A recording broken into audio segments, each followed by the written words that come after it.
ആവർത്തന പുസ്തകം അധ്യായം 13. ഞാൻ നിങ്ങളോട് ആജ്ഞാപിക്കുന്നതൊക്കെയും പ്രമാണിച്ചു നടപ്പിൻ.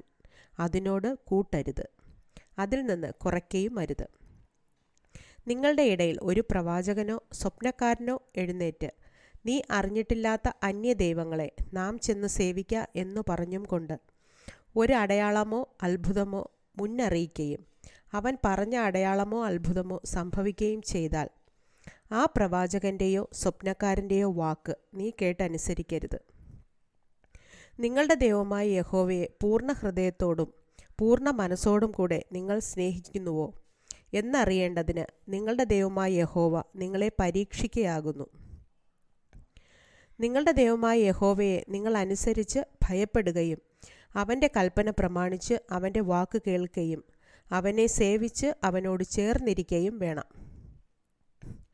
ആ പ്രവാചകനോ സ്വപ്നക്കാരനോ മിസ്രയീം ദേശത്തു നിന്ന് നിങ്ങളെ കൊണ്ടുവന്നവനും അടിമ വീട്ടിൽ നിന്ന് വീണ്ടെടുത്തവനുമായ നിങ്ങളുടെ ദൈവമായ യഹോവയ്ക്ക് വിരോധമായി ദ്രോഹം സംസാരിച്ചു. നീ നടക്കേണ്ടതിന് നിന്റെ ദൈവമായ യഹോവ കൽപ്പിച്ച വഴിയിൽ നിന്ന് നിന്നെ തെറ്റിപ്പാൻ നോക്കിയതുകൊണ്ട് അവനെ കൊല്ലേണം. അങ്ങനെ നിന്റെ മധ്യേ നിന്ന് ദോഷം നീക്കിക്കളയണം.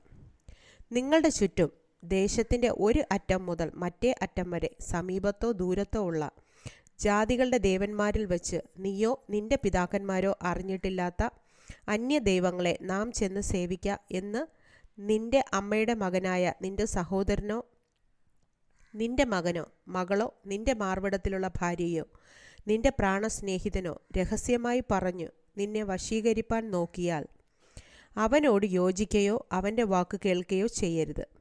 അവനോട് കനിവ് തോന്നുകയോ അവനോട് ക്ഷമിച്ച് അവനെ ഒളിപ്പിക്കുകയോ ചെയ്യാതെ അവനെ കൊന്നുകളയണം. അവനെ കൊല്ലേണ്ടതിന് ആദ്യം നിന്റെ കൈയും പിന്നെ സർവ്വജനത്തിൻ്റെ കൈയും അവൻ്റെ മേൽ ചെല്ലണം. അടിമ വീടായ മിസ്രയീം ദേശത്തു നിന്ന് നിന്നെ കൊണ്ടുവന്ന നിന്റെ ദൈവമായ യഹോവയോട് നിന്നെ അകറ്റിക്കളവാൻ അവൻ അന്വേഷിച്ചതുകൊണ്ട് അവനെ കല്ലെറിഞ്ഞു കൊല്ലണം. ഇനി നിങ്ങളുടെ ഇടയിൽ ഈ അരുതാത്ത കാര്യം നടക്കാതിരിപ്പാൻ തക്കവണ്ണം ഇസ്രായേൽ എല്ലാം കേട്ട് ഭയപ്പെടണം. നിങ്ങൾ അറിഞ്ഞിട്ടില്ലാത്ത അന്യദൈവങ്ങളെ നാം ചെന്ന് സേവിക്കണമെന്ന് പറയുന്ന നീചന്മാർ നിങ്ങളുടെ ഇടയിൽ നിന്ന് പുറപ്പെട്ട് തങ്ങളുടെ പട്ടണത്തിലെ നിവാസികളെ വശീകരിച്ചിരിക്കുന്നു എന്ന് നിന്റെ ദൈവമായ യഹോവ നിനക്ക് പാർപ്പാൻ തന്നിട്ടുള്ള നിന്റെ പട്ടണങ്ങളിൽ ഒന്നിനെക്കുറിച്ച് കേട്ടാൽ നീ നല്ലവണ്ണം അന്വേഷണവും പരിശോധനയും വിസ്താരവും കഴിക്കണം. അങ്ങനെയുള്ള മ്ലേച്ഛത നിങ്ങളുടെ ഇടയിൽ നടന്നു എന്ന കാര്യം വാസ്തവവും നിശ്ചയവുമെങ്കിൽ നീ ആ പട്ടണത്തിലെ നിവാസികളെ വാളിൻ്റെ വായ്ത്തലയാൽ കൊന്ന് അതും അതിലുള്ളത് ഒക്കെയും അതിലെ മൃഗങ്ങളെയും വാളിൻ്റെ വായ്ത്തലയാൽ ശപഥാർപ്പിതമായി സംഹരിക്കണം.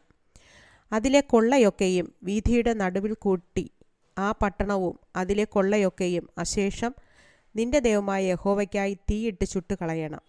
അത് എന്നും പാഴ്ക്കുന്നായിരിക്കണം. അതിനെ പിന്നെ പണിയുകയും അരുത്.